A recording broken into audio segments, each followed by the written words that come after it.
Hello guys. तो यह कहानी मेरे दोस्त ने मुझे सुनाई थी। इसमें एक जो मेन कैरेक्टर था जिसका नाम मोहित था, वो एक बार घूमने गांव में गया। यह कहानी बेसिकली एक यक्षिणी है। वो मोहित जब गांव में गया तब गांव वालों ने, और जहां वो रहने गया था तब सब गांव वालों ने उसको बताया कि गांव में एक पीपल का भी पेड़ है, वहाँ कभी भी रात को नहीं जाना क्योंकि वहाँ पे एक यक्षिणी का वास है। साला आजकल हर जगह पे यक्षिणी ही आ जाती है। तो यह सब बातों पर मोहित को कुछ भी भरोसा नहीं हो रहा था क्योंकि वो शहर में रहता था और बहादुर भी था। उस कारण से उसको भरोसा नहीं हो रहा था।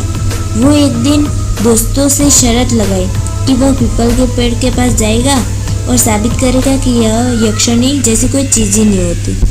वो साला फ़ोन निकाल के रिकॉर्ड करना शुरू किया। यक्षिणी शर्मा जाए और उसके दोस्तों की ओर फटके 64 हुई पड़ी थी। वो पीपल के पास पहुंचे। वहाँ वातावरण में एक ठंडी सी हवा शुरू हो गई और पेड़ के पत्ते हिलने लगे और जो मोहित के दोस्त थे उन सबकी हालत खराब हुई थी। साले वैसे ही ठंडे में पसीने से नहा लिए थे और उन सभी को किसी ने छुआ ऐसा महसूस हुआ। जो मोहित था वो एक पेड़ के पास रहस्यमय हंसी की आवाज़ सुनाई दी। वो हंसी बहुत ही अजीब थी। साला भूत आजकल हंसी से भी डराने लगे। मोहित ने पीपल के पास देखा तो एक परछाई थी जिसकी आंखें चमक रही थी और वो मोहित की तरफ घूर रही थी। और जो मोहित थोड़ी देर पहले जो बहादुर बन रहा था उसकी हालत बहुत ख़राब हो गई। उसको लगा कि मेरा भ्रम होगा।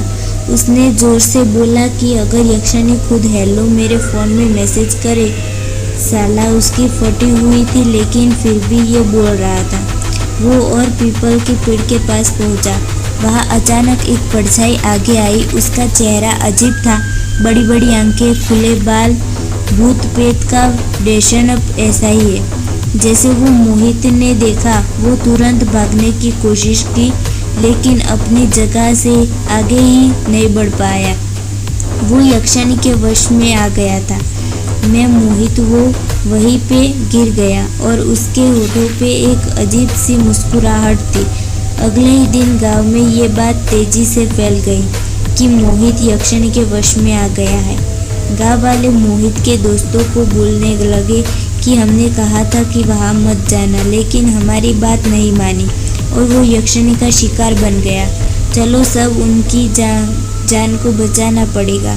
सब गांव वाले पंडित जी को लेके वह पीपल के पेड़ के पास पहुँचे। मोहित वहाँ पीपल के पास न था। पंडित जी ने विधि की और यक्षिणी प्रकट हुई। और देखिए नेक्स्ट पार्ट। आपको ये स्टोरी कैसी लगी तो लाइक, शेयर एंड सब्सक्राइब करना मत भूलना। Thank you.